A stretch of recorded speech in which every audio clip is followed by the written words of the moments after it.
and welcome to IESE's Global Alumni Reunion for 2022. We're here broadcasting live from the Science Congress Center in Munich, Germany. Sorry, go ahead. Okay, go ahead. I was just going to say, I'm Mallory Dees. I'm from the communications team here at IESE, and I'll be your co-presenter today, along with Mike. Thanks, Mallory. I'm Mike Rosenberg. I'm a professor of strategy at IESE Business School, and it's just a pleasure to be here in Munich with so many of our alumni, our faculty, and friends. We had a bunch of people visiting companies yesterday here in Munich. We also had an inaugural dinner at the Olympic Park. Mallory and I couldn't go because we were getting ready for the TV show, of course.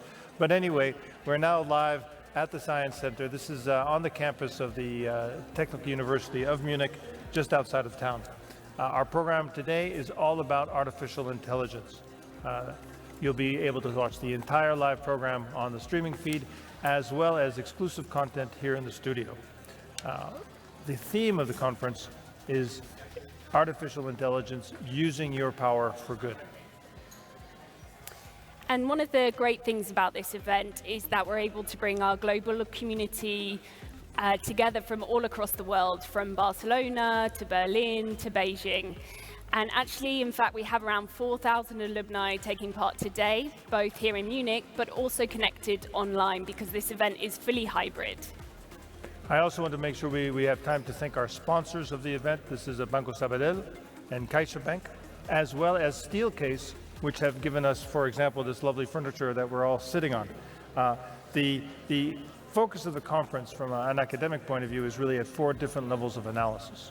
There's a micro level, which is what AI actually does, what the algorithms do, and how they learn, and kind of what's really at the core of this thing. There's a second level, which is the organizational level, the impact that AI is going to have on companies, on your company. The third level is on markets and if you like, the business landscape in general. And the last level, which tragically is part of our conversation these days, is the impact that AI will have on geopolitics. Yeah, it's going to be a really fascinating day where we explore these issues in depth.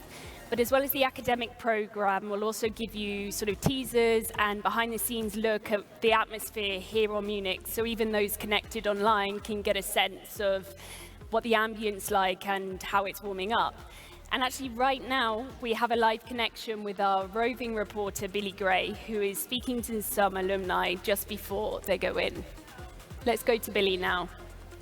Thank you, Mallory and Mike. I'm Billy Gray from the IESE Communications team. Thank you to everyone tuning in to the program from parts all over the world. We're here at the Science Congress Center in Munich. I'm at the entrance right now as the event kicks off. Alumni are streaming in, other attendees are streaming into this very impressive venue. I'm with one right now we're going to talk to in a second. We are here at the Science Congress Center. It's a new building, very impressive, built in 2019. Speaking of history and Germany, IESE's history in Germany dates back to 2005 with the launch of the Advanced Management Program here. A decade after that, in 2015, we opened our campus in Munich, right near the city center. There are about 200 students and participants currently involved in activity there. And just so you know, that activity made IESE the first international business school to start activity in Germany. So we have a history here, and we're proud to be here. We're also proud of our alumni, including Tony Viola, an alumnus of the Advanced Management Program in Barcelona. Tony, thanks for being here. What are you most looking forward to seeing today, or hearing, or doing? Thank you. Mainly new ideas. This is a perfect opportunity to step up from the day-to-day. Usually we are just overwhelmed by our daily activities, and this is an opportunity to get new ideas from different people who are in different sectors, in different locations, and to be open. And the important thing is that everybody wants to do the same thing, so it's quite easy. It is great indeed, and we hope you enjoy it. We hope to see you around. Thanks everyone again for tuning in. My job as a roving reporter is to sort of make you feel as if you're on the ground, even if you're tuning in from points afar. I'll talk to you real soon, but for the moment, we're going to go back to the set with Mike and Mallory. Thanks, Billy. Thanks, and thank you, Tony, for joining us. So, the Global Alumni Reunion this year, like last year, will be in a hybrid format. For those of us who know us, IESE Business School, we are now completely all in on blended learning. We believe that almost everything we're going to be doing going forward will have both an online and an offline component. We value very much the face-to-face connection. We think that's tremendously important, but online is also increasingly going to be part of our world. So because of that, we've got people following from all over the world. You know, it's 8:35 here in Munich, but that means it's 7:35 in London and Dublin. That means it's actually 5 minutes past the hour, 5 minutes past 12 in Delhi. It's something like 35 minutes past 2 in 35 minutes past 1 in Shanghai. But of course, in the United States, it's very late at night in California and even later in New York. So for that reason, this broadcast will not only be segmented into chunks, but also it's going to be streamed so people can watch it later on. That means that the technology behind the whole thing is very, very special. They've built the attendance hub, which all of you have registered for. And what you'll see is the program is divided into 4 blocks. But after each block, you're going to have to click on a button that says join session again. The pop-up will come. You don't have to do anything. It's super easy, but you will have to join session again after each block. And the block will be Mallory and I here in the studio. Then we'll go upstairs to the main stage. And then the hub will automatically take you back to the hub. And if you want to continue on to the next session, you're going to have to say join session. We will be reminding you of that, but we thought it's important to actually go through the mechanics of this thing. Now, coming up is the first block, which will start in about 22 minutes with Dean Franz Haukamp, Alejandro Beltran, the head of our Alumni Association, and be opened by Professor Heinrich Lichtenstein. We also have 3 additional speakers. We have Dario Gil, who's IBM's Senior Vice President and Director of Research. So the Director of Research of IBM is going to have interesting things to say about AI, I think. Florian Dieter, he's the Managing Director of Microsoft here in Germany, and Dr. Philip Sahil, who together with his co-founders has made a really exciting startup applying AI in the realm of finance. We're going to close that first block with Judah Gerlach, who is Bavaria's Minister for Digital Affairs. I think it's amazing that Bavaria has a Minister for Digital Affairs, and I'm looking forward to what Gerlach has to say.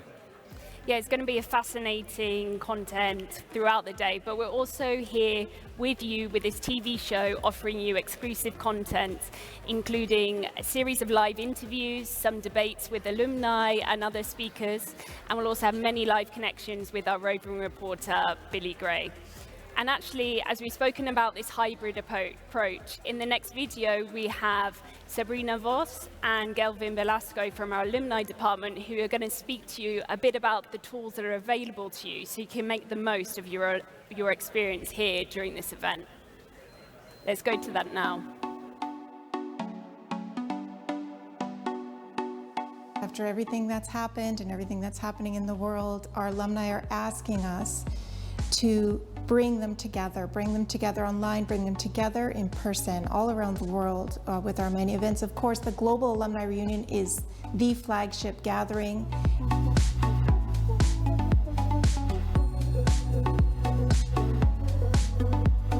This year is very much about recovering togetherness, that magic of being together in one place. We're inviting our alumni to crisscross the city of Munich and discover everything it has to offer. Also, take a deep dive into AI with our many company visits and our cultural events, and of course, the large academic program that we're offering at the Science Congress Center in Munich. We are also providing an app for our in-person attendees. We encourage you to download it now if you haven't done so. When you're in the sessions, you can send your questions to your speaker directly from your phone. You can check out the map of the venue, and you can look at the agenda. You can also see other attendees, so it's also a great networking tool. The online component of the Global Alumni Reunion is especially designed for today because we feel that the academic day should be available to all our global alumni, whether you are here in Europe, in Asia, in the US, wherever you are in the world. Through the Attendee Hub, you will have the chance to connect with your peers through the chat function. You will also have the availability to ask questions to our panel, and then you will also have the opportunity to engage with other companies who are joining us live in Munich. You can open a small discussion room where people with the same interest or same topic in mind can discuss different viewpoints and can share their own experiences. The Attendee Hub also offers a lot of flexibility because for our alumni who are very busy with their work, they are given the opportunity to log in and log off at any time.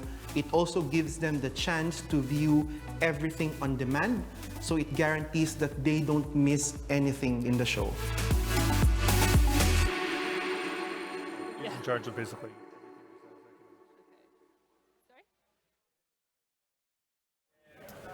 So we talked a lot about how this event is about bringing our community together. And in fact, this event kicked off yesterday with several of our alumni visiting top leading companies here in Munich. And in fact, we're going to go now to a video giving a bit of a recap of their experiences yesterday.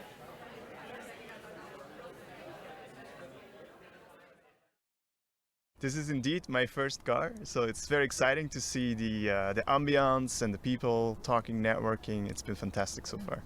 I was very much hoping to interact with the community, with the Global Alumni Reunion community, and hear from some of the business leaders in Munich, such as Microsoft and WeWork Group. It's the Allianz Arena of Bayern Munich, and yeah, it's a great football team, and it's always very exciting to be here, and often they win, so it's also it's a good, so you get out of the stadium with a good feeling. And this is the background, you know, during the day, doing networking with new colleagues or other alumni, and then maybe in the evening have a glass or two with old friends. So as we mentioned, this event is fully hybrid. So that means that our alumni are joining us not just here physically in Munich, but also many of you will be connected online. And in fact, right now we have a live interview via Zoom with two of our alumni who are connected. The first is with Gopinath Krishnamurthy, who's from IESE's MBA class of 2000, and he's also currently the EMEA Vice President at FIBO.com. Gopinath, are you there?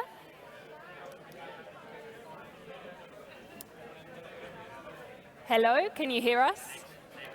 Okay. Maybe we should try Chris. Yeah, I don't see Gopinath. we're gonna. Oh, there he is. Chris? Gopinath. That's Chris. Hello, Chris. Hello. Hello. I can hear you. Hopefully you can hear me. Great, we can hear you, Chris. So this is Chris Daniels, who's also from the IESE MBA class of 2000, and he's actually the Chief Commercial Officer at Flarebright. So Chris, first of all, where are you connecting from? Well, I'm currently in London, but I'm just about to head off to Oxford. I'm actually got a meeting with the head of the Oxford University Mathematics Institute later today, which is really appropriate with AI being the theme. But yeah, so I'm moving around the UK today. Well, that's great, and that's one of the advantages of having this fully online, is that you're able to connect and also schedule it around what you're doing. So Chris, is this your first time attending a Global Alumni Reunion with the IESE? Have you come to previous editions? I've done lots. I'm almost a guard junkie. Oh wow! I've done quite a few, although obviously in recent years less so. So and this will be the first time I've really engaged online with it. So we'll see how that works out. Well, it's great to have you here and that you're able to connect online before your meetings in Oxford. Is there any particular session or expert you're looking forward to listening to today, or just a particular area of AI that concerns you? Yeah, so I'm involved in quite a lot of AI with work. So my main job is looking at how AI impacts in drones, in unmanned aircraft, and how we can get them to fly better using artificial intelligence. But I also do 1 day a week with the Maths Institute at Oxford, looking at spin-outs of AI. And I'm really interested in the kind of more the philosophy of where companies are taking AI, because at the broadest terms it's mathematical statistics and it's big data analysis, but it's getting more sophisticated, and actually even the definition of what AI is, I think will be quite interesting coming out here. And then also I just want to see the level of sophistication that some of the large companies are looking at, and I expect there'll be massive differences in sophistication, and it has the element of a buzzword, but there's a lot going on in the space. Hey Chris, this is Mike. So Flarebright, if I understand it, you're building digital twins of aircraft. Is that correct? Correct. And using Correct. those digital twins to simulate what's happening in real life. Now, I don't know if you can tell us about all of your clients, because you're probably doing some digital twins of some pretty scary drones, but can you tell us a little bit about digital twins and the role of AI in testing them and playing with them? Yeah, absolutely. So everyone uses digital twins, everyone. It's a huge industry, and some of it is just to mirror or to look at what's going on. But the real power of digital twins is if you throw machine learning at them, you can run a million, a billion scenarios and basically model everything. And that's what we're doing in the aerospace world. We're throwing every single kind of angle of attack, every single configuration of the control surfaces of the rudder, of the ailerons, and every wind condition at a particular flight. And then the machine learns how to fly the aircraft. So rather than actually having any human control at all, the machine learns the optimal way to fly. That then gets put back into the aircraft and it goes and flies. And typically that saves about 90% of the development costs. So at the moment we're doing that on drones, but we'll be doing that on all sorts of Chris, I've got one more question for you, and I'm told that our friend Gopita is not going to be able to join us. But anyway, Chris, I don't know if you can answer this, but we read this morning about a terrible attack. The Russians sent 12 drones against the Ukrainian city. Would those Iranian drones have AI on board?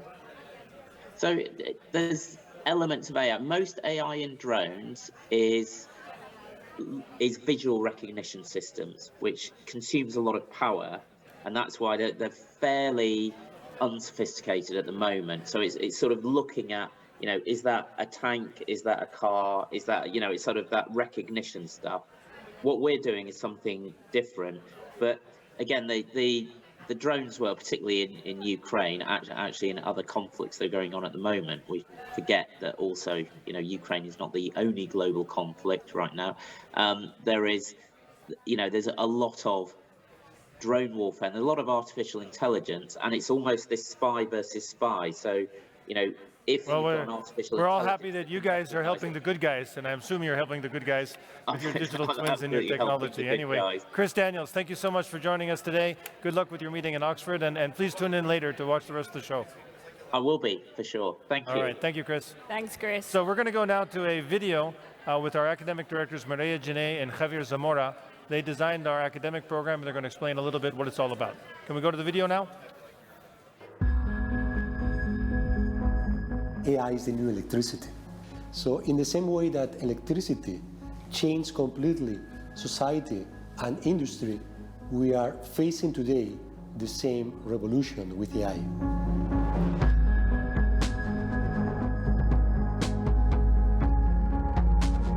We can think of this adoption of AI as going through different phases. We've probably gone through phase one, at which AI is being used to improve efficiency of certain processes. And what we are claiming now is that we may be entering phase two, where there is enough AI around us and already embedded in our processes that we may be able to rethink the way we organize work, rethink the strategies of our businesses. Obviously, we have a lot of potential, but managers, society, regulators, policymakers need to be aware about what are the consequences of using AI in the wrong way. So that's the reason we want to stress in the GAR, AI for good. AI is not only to increase your benefit. What is going to be also the impact in their own workforce, in the workers? What is going to be the impact at society at large? So we need to have this holistic approach, and this is basically the responsibility of managers with this motto, with this lemma, AI for good. This has implications at 4 levels. This is the way we have mapped and designed the GAR. Thinking about the implications at the micro level, at the human nature and how it will change cognition. Second level, the impact on organizations. Third level, the impact on markets. And fourth, the impact on geopolitics.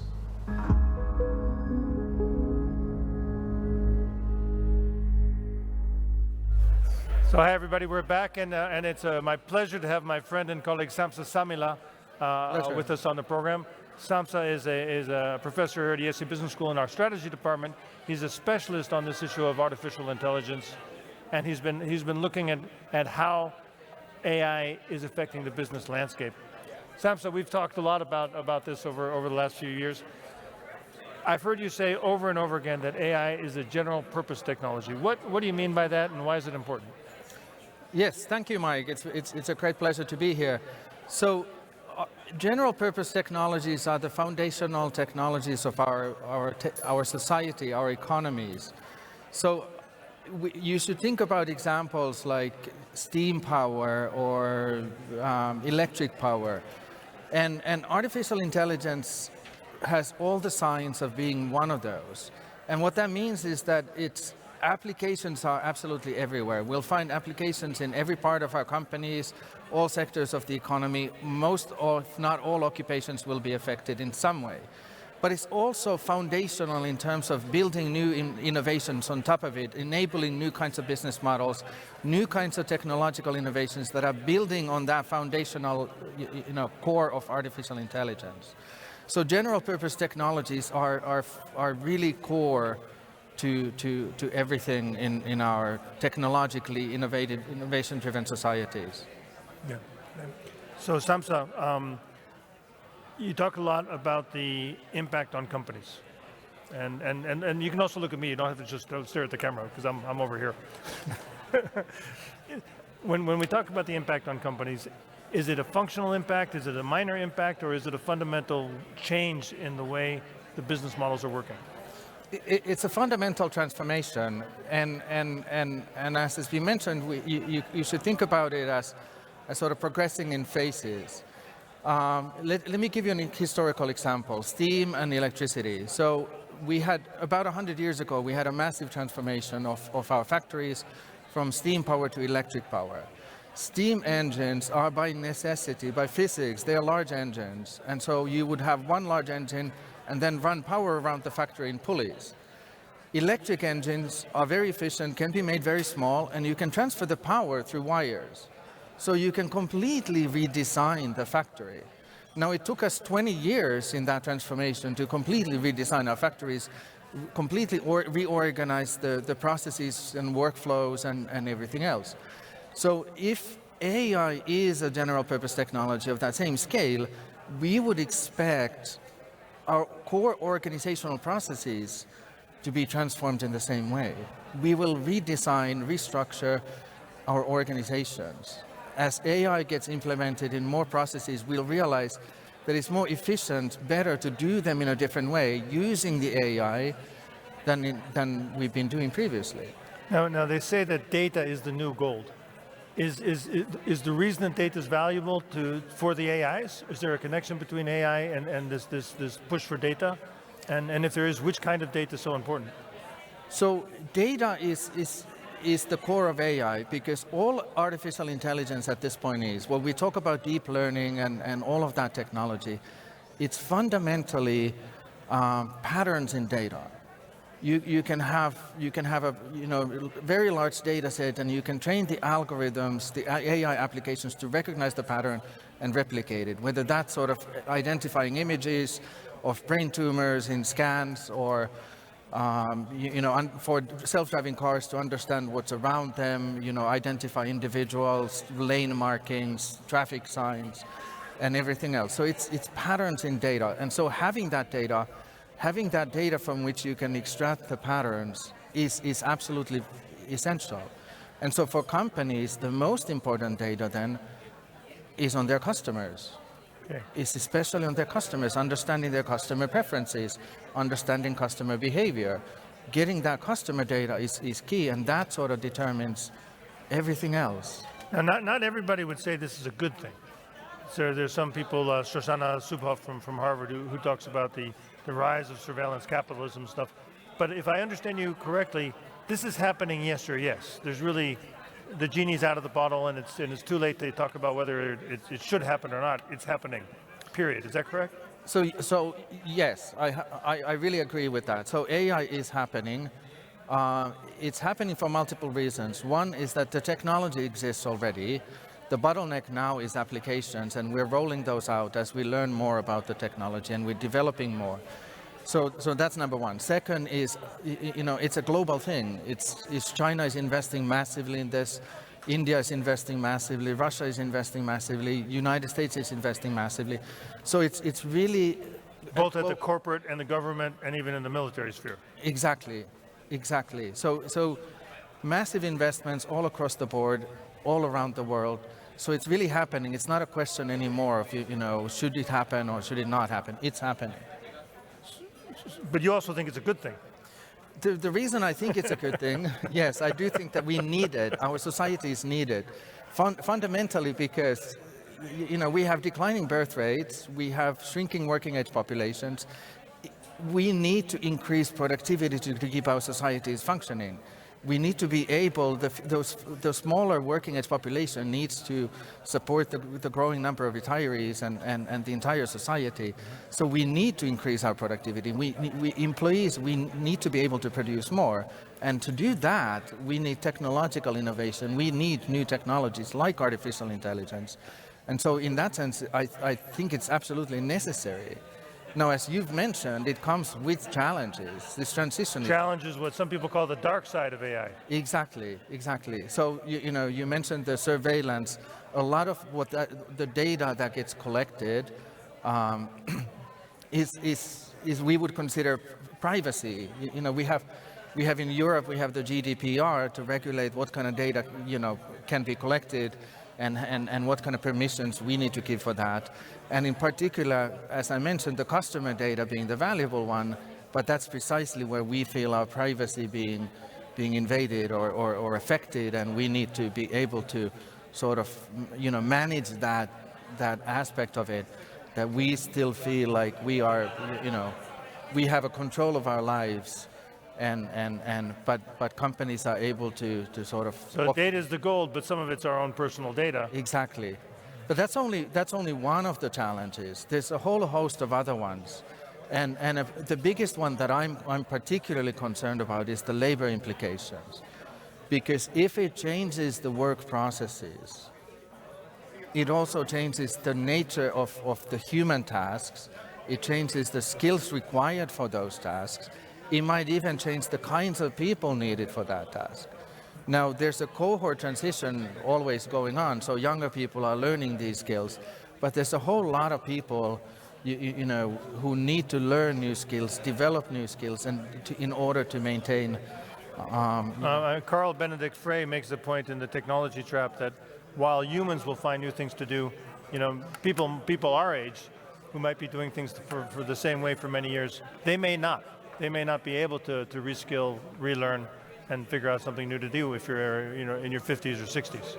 So that's precisely the challenge. It's precisely people who have been working in jobs for years, if not decades, who really have a much more challenging time learning those new skills than people who are now growing up with the technology. And given that this will affect, based on everything we know so far, every sector and pretty much every occupation, that's almost all of us. Because it's if I understand it, Martin Rees wrote The Rise of the Robots. He talks about, algorithms and AI and automation taking away some jobs like drivers, truck drivers and bus drivers, but also making other jobs easier to do, so that the qualifications that you have to be a physician or to be a strategy professor, maybe you can do the same job with significantly less preparation, less training, which would then drive down the cost or the wages that those jobs can demand. Is that part of the story? So that's certainly possible. That's certainly possible, and I do see both things happening. Sort of certain jobs being fully replaced by AI. The automated technologies can do certain tasks, and those tasks do not need to be done anymore. Now, and it can also make certain occupations easier.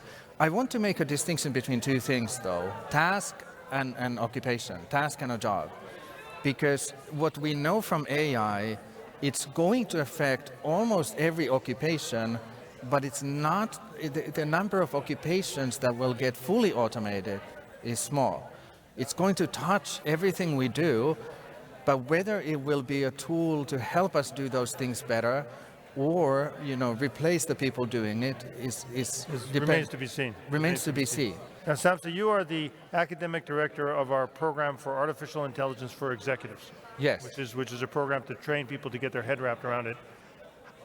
How do you, with your experience teaching on the program and working with so many people, how do you articulate this idea of use your power for good?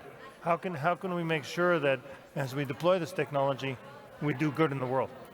So for managers, and again, sort of given the nature of the transformation, the key people are the managers. And for them, they really need to understand the implications, like we talked, for their employees, for their customers, and for the society. And do you feel that the participants who come on our program are open to that message and they're able to take it on? Absolutely. So at IESE, we're all in on helping those managers transition to this new world of AI. Fantastic. Samsa Samila, I'm told that we're getting ready upstairs for the inaugural session with Professor Heinrich Lichtenstein. So thank you very much for joining us on the TV set. Great pleasure. And we'll be taking you upstairs to go live in the Science Center here in Munich.